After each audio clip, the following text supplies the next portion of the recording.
Hey, all you awesome people. Welcome to another episode of the Extraordinary Family Life Podcast. Man, a lot has happened, is going on. Got some exciting, crazy cool stuff happening. At the time of this recording, my family and I have packed up all of our gear, loaded up in our big old expedition van with safari. I got a big old custom safari roof rack on there that goes the full length of the van and a massive rooftop tent.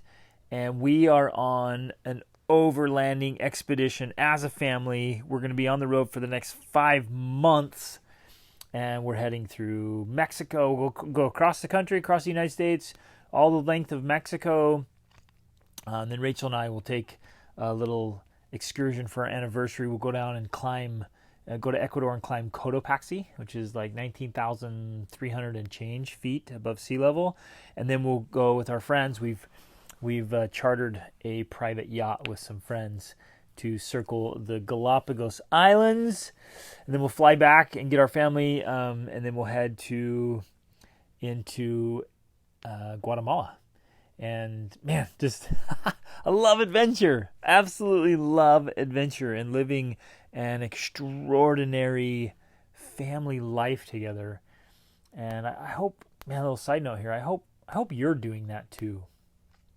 I hope you are striving and preparing to live life on your terms and do your adventures. You don't have to go travel the world as a family, but man, you gotta have an extraordinary family life. You gotta have a vision and a plan. You gotta have some dreams, and I hope you're chasing your dreams.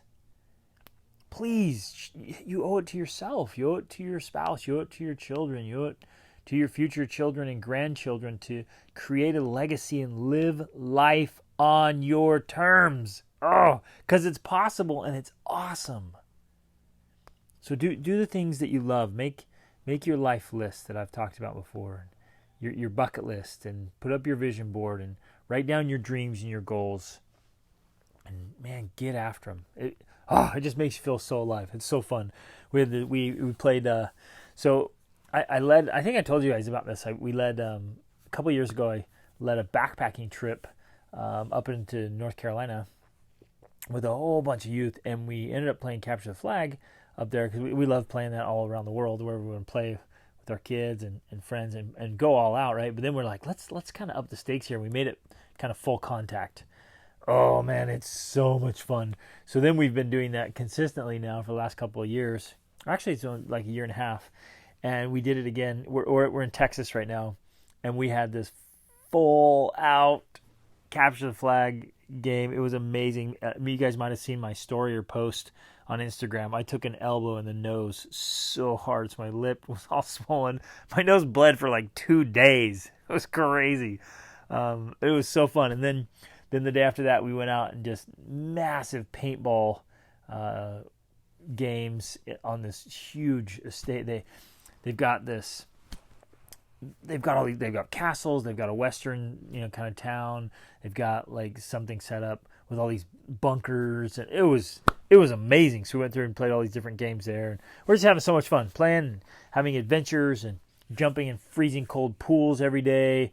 Oh, it's just awesome. But I've got to share the thing I'm most excited about right now, my friends, is today we are launching live after, I would say, years of preparation. This is a part of my life's work. This is a part of my mission. And I feel so excited about it, so strongly about it, so driven, called even to do this. And today we published and launched the Be the Man Masterclass, which is just this comprehensive resource of tools and team and training to help men be their absolute best self, to be the best husband, they can be the best father, the best leader, the best businessman, the best man, to feel alive and invigorated, to feel on purpose, to be centered and grounded spiritually, and to to be awake and alive mentally and emotionally, to be physically fit, in the best shape of your life, and stay there your whole life, and to be leading out and making a difference and contributing and feeling, liking yourself, right? A lot of people just struggle just even liking themselves or being proud of who they are and who they're becoming and where they're going, and to do work that men love to do, and and to provide well, to have all the abundance you want, and to win, to crush it, to just absolutely win and succeed in work and at home, right? And have all the tools and all the resources and all the community, the tribe, right? To be part of an elite group of men who are serious about living an extraordinary life and being the best self. So that is live and out there, and I love it. And it's so fun. We've already had a great response and got a bunch of fantastic men in there, and the journey begins.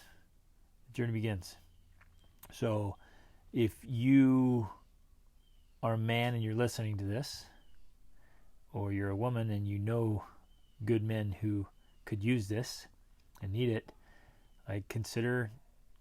genuinely consider this. It's a big investment, but it's worth every penny and much, much, much more, to make sure that you're doing life as your best self on your terms, as you define it, right? Being a great man. And again, so many good men are just struggling. They're just kind of, even if they're not struggling, if things are good, but they know they could be great, they're living below their potential. That's what it's all about. So we don't waste time in life, and we can bring just that energy and passion back to, again, our work, our relationships, and everything we do. And so life is just fantastic. We wake up every day excited and alive and just crushing it. Oh, this is so good. So awesome. So check it out. Be the Man Masterclass. You can access that on extraordinaryfamilylife.com and share that. You guys, will you join me on this? I'm just going to ask for your help, because it's so needed. It is so desperately needed right now, to give men the tools, the team, and the training to be their best, to unleash their power and their potential. Oh man, it's good. So in that vein is what today's topic is about. I've been studying about it, thinking about it for a long time, and I came across two words that are so awesome, and they give us this framework. Vocabulary is super cool. It's like sometimes, maybe as a kid you had to, memorize vocabulary, learn meanings and definitions and spelling and all that stuff. But I love vocabulary. When you learn a cool word and you learn about the meaning, you're like, yes, it gives us power, and it conceptualizes things that maybe we've thought about or felt, and you want to bring to life. And I came across two as I was preparing for this masterclass, and I wanted to share them. I wanted to do a whole podcast just on these two words and really share this idea and how it applies in our lives, and applies to all of us, not just men, but men and women and even children, right? It's pretty awesome. So the first one is, you can pronounce it two different ways: formidable or formidable, right? And there has been a context, and some of the meaning is like to be, you're so, well, here's one, right? Tending to inspire awe or admiration because of great size or strength or excellence, right? And that's where I want to key in, where you want to be the kind of person that you're living in such a way that your character, your mind, your energy, your aura, maybe, just your being radiates strength. And maybe not, and it says size. I'm not talking about size, physical size, because I've met men and women of small stature, but of tremendous size of spirit or intellect or character, right? So I'm not going with just pure physical here. That's in many ways out of your control, except, those who get in phenomenal shape and condition. You're like, okay, that's also formidable, right? Look at those muscles, or the skills in martial arts, or, whatever else in strength. But we want to, and this is not about the ego. This is not about getting people to like this need to be significant.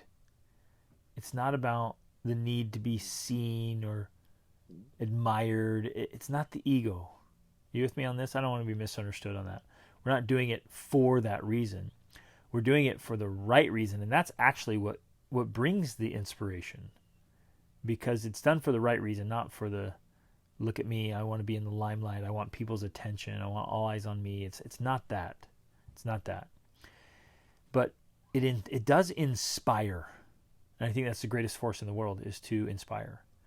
But it inspires awe and admiration because of greatness in strength of character, strength of mind, strength of emotion, strength of determination, strength of endurance, strength of doing the right thing for the right reason, and of excellence. Here's another definition. Very strong, especially in character, producing respect and even a little fear in others. Oh, I love it. Worthy of respect is another definition. Right? Here's another one. If you describe something or someone as formidable, excuse me, you mean that you feel slightly frightened or maybe intimidated by them because they are very great or impressive. Right? I really want to key on that. We want to become just absolute superb human beings. So good, so great, in fact, that it's even a little bit intimidating. Not that we want to be intimidating. We don't want to be. Not that we want to be. We don't want to inspire fear in others. But when you chase greatness, it almost has that effect on the human psyche. You've met people like that, right? They're just so good, so great, so excellent. It's a little bit intimidating. Like, wow, that person is absolutely extraordinary. And it could be in almost any field or genre.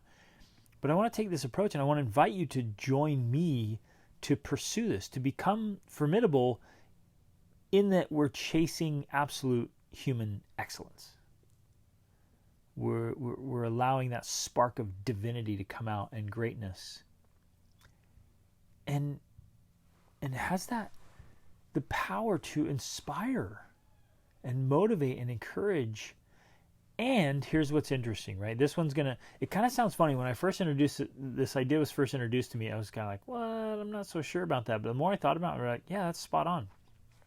There's this, somebody recently said, within the first few moments of somebody meeting you, they ought to know that you are someone to be reckoned with and not to be messed with, right? Now, I really don't want that one to be misunderstood.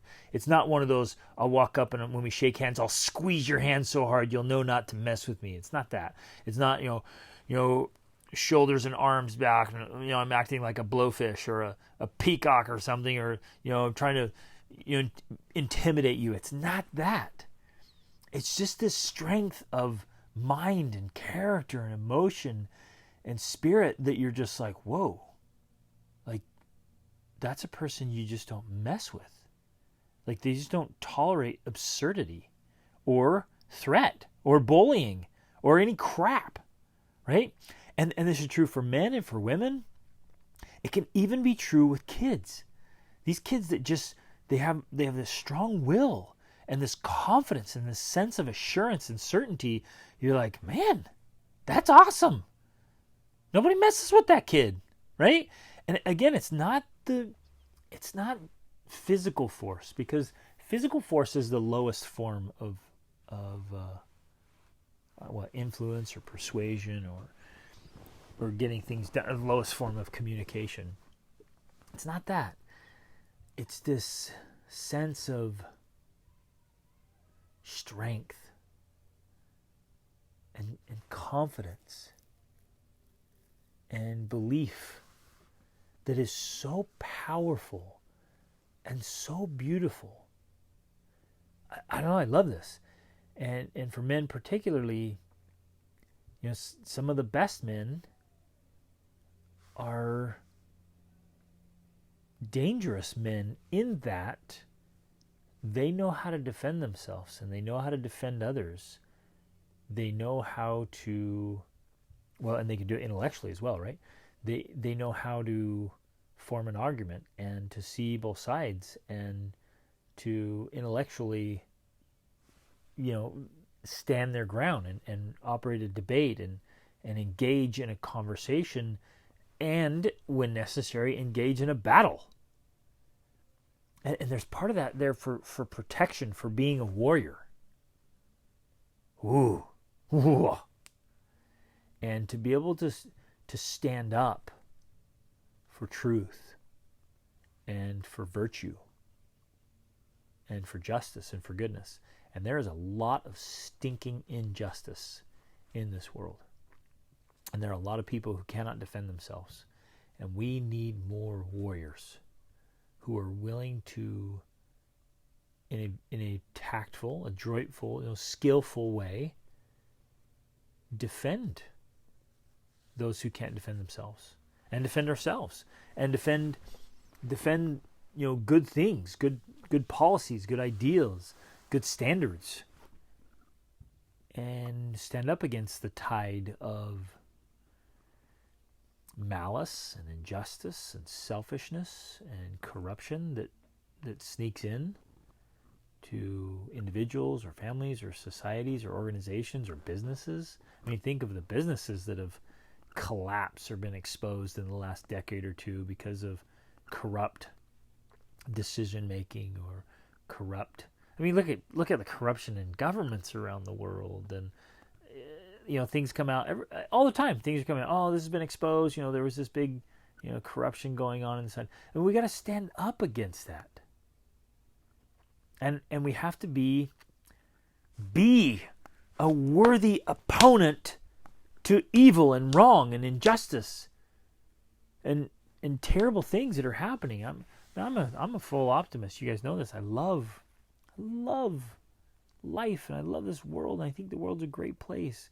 But I'm not blind to the insane amounts of dark things and evil things, wrong things, like child trafficking is a big obvious example. And then just the junk that's going on.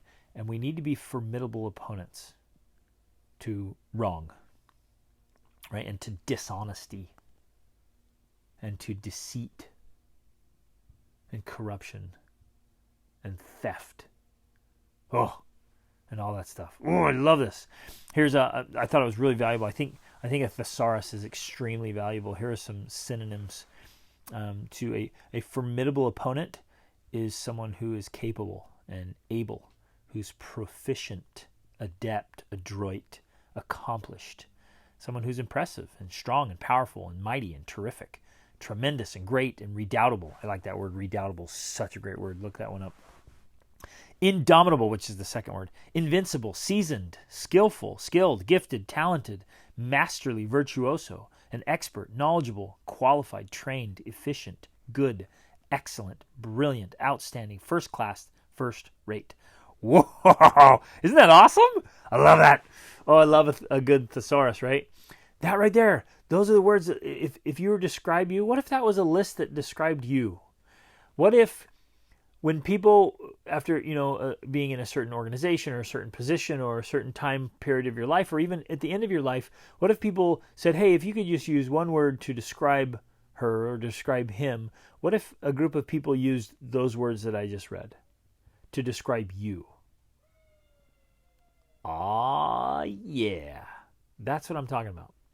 And so this invitation for you and for me to become our best selves is to become formidable. A formidable opponent of anything that's lowly and pathetic and below our high values and standards. Anything that's wrong. Oh, it's so good. So good. Isn't this awesome? Isn't this exciting? So become formidable. The second word is indomitable. Indomitable. And it's the definition I found is impossible to subdue or defeat, right?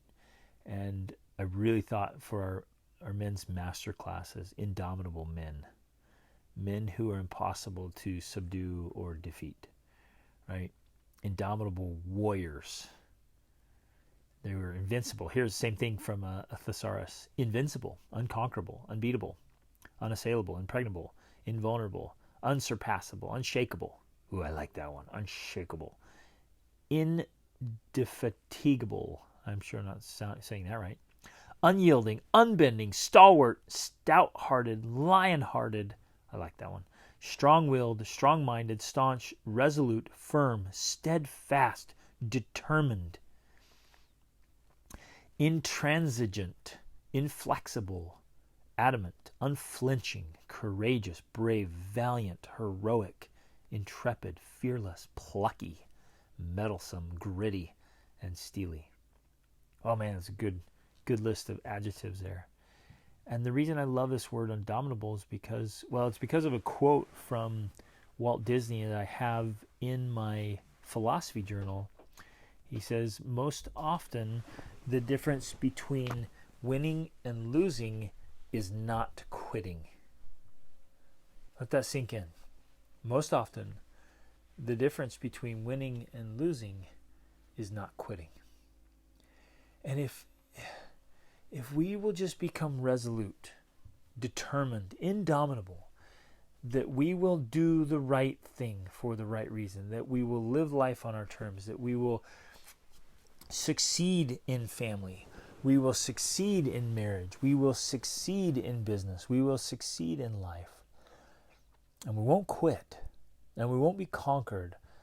And by that I mean like conquered by laziness, by indifference, by apathy, by complacency, by fear, self-doubt, insecurity. We won't be conquered by those things. We'll be indomitable, right? And if we're willing to stand our ground, to be determined and resolute, oh, my friends, we'll be able to achieve so much, do so much, become so much. Just because we won't give up. Now, there are times we need to pivot, so I don't want to be misunderstood here. There are times you're going down a path and you realize, oh, this isn't the right path.